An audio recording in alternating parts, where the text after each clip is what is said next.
siya, guys. This is from Sui Sui.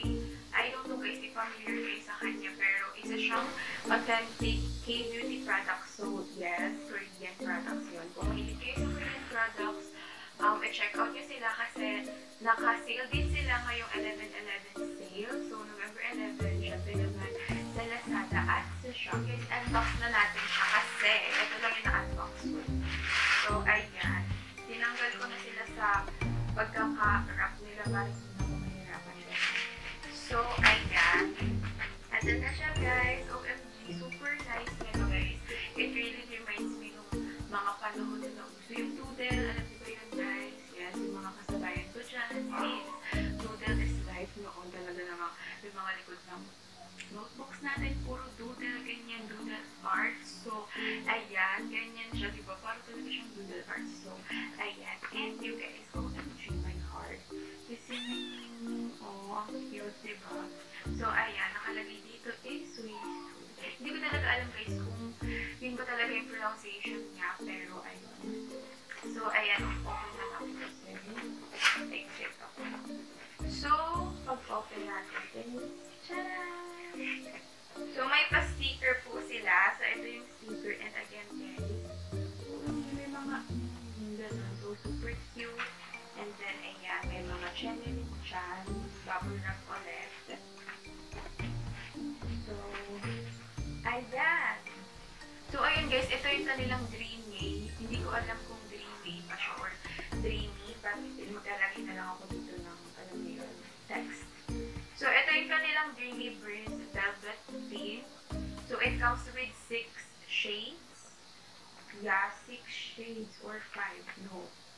It comes with 5 shades, guys. So, ayan. Swatch natin sila mamaya. So, ayun, guys.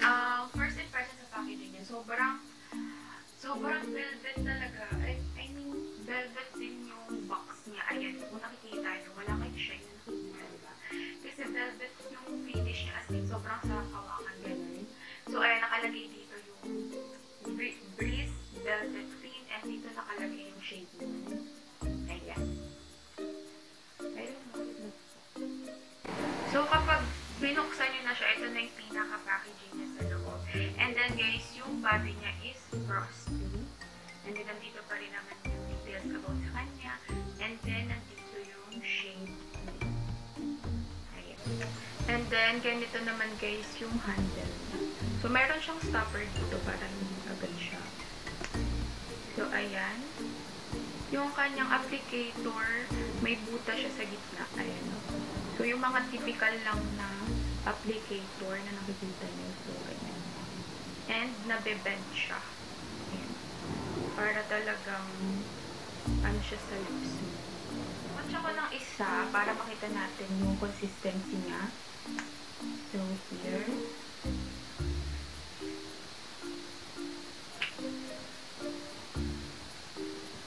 And, velvety talaga yung finish niya, guys. Sobrang smooth. Soft, ganyan. Ayan o. And hindi siya agad, guys, nagsiset. So, pwede nyo siyang ilagay sa cheeks nyo. Ayan. Hindi siya agad nagsiset. Parang may time pa kayo para i-blend siya, ganun. So, yun yung maganda sa mga velvet tints. Ayan.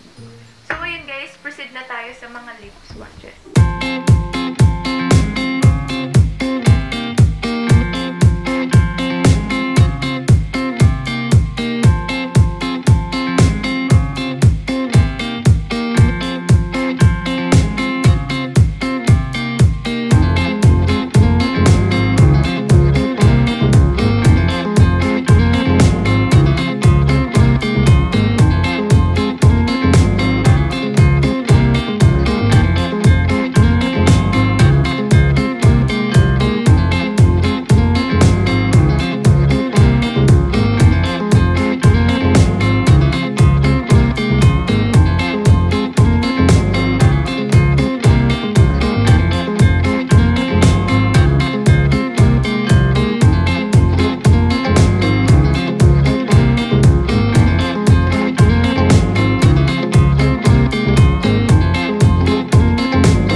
lip swatches. And yung suot ko ngayon is yung favorite ko sa kanilang lahat.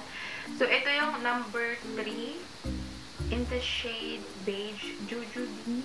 I don't know. But, ayan siya. So, wala kasi, and para lang kasi siyang MLBB sa akin.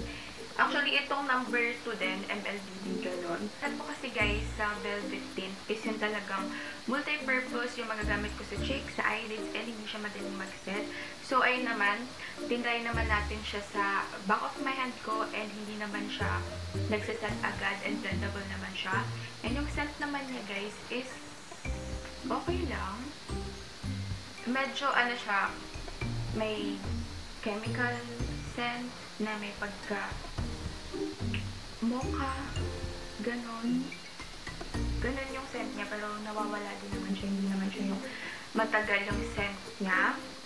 And tolerable naman siya if ever man na sensitive yung pang-amoy mo. Packaging naman niya is wala naman ako masyadong problema kasi pinanindigan nila yung pagka-velvet from the box and hanggang dito. So, yung information naman sa box is kompleto naman yung month. So, ito pala guys, 12 months lang siya and 4.4 grams siya. So, ayun. Nandito naman yung information niya. Ayan. And then, yung applicator niya is madali siyang i-apply. Hindi ako nahirapan sa applicator niya. Yung feeling niya guys sa lips is super lightweight niya. Pero, may konting feeling lang na ramdam mo na merong something sa lips mo. Parang hindi naman siya nakakainta na to the point na parang sobrang bigat sa lips niya, sa lips mo, gano'n. And you guys, hindi siya drying sa lips kahit na velvet pink siya. Kasi yung ibang velvet pink, super dry niya sa lips. I mean, gano'n. Parang na-emphasize niya yung dryness sa lips mo. So, eto, hindi siya gano'n. Okay guys, yung pinakagusto ko rin dito sa product na to is yung shade range niya. Kasi alam naman natin yung mga Korean products, lalo na yung mga lip tints or mga lip products. Sobrang bright nila for us. So, ayun guys, sa 5 shades niya, merong perfect for morena, merong perfect for fair skin. So, feeling ko, since na medyo deep yung kanyang tone, yung, wait lang, yung wild berry, etong number 4 and 5, feeling ko magsusuit siya sa morena skin tone kasi medyo deep yung color niya in person na kasi dito sa camera parang bright siya gano'n. Pero in person guys, sobrang deep niya and ayun, sobrang perfect nito sa morena skin tone. Sa fair skin naman guys, perfect itong 1 to 3. So, ayan. And then, kung naghahanap kayo ng MLBB shades, yung My Lips But Better shade, so perfect tong 2 and 3 kasi ito, MLBB na siya sa akin. So, super nice niya. Sa pigment niya guys, siguro mga 1 to 2 layers bago talagang ma-show yung full color niya. Pero 1 glide lang naman, perfect na siya if ayaw nyo ng mga full lips, ganyan. So, perfect na yon. So, ayun lang guys yung masasabi ko sa kanila.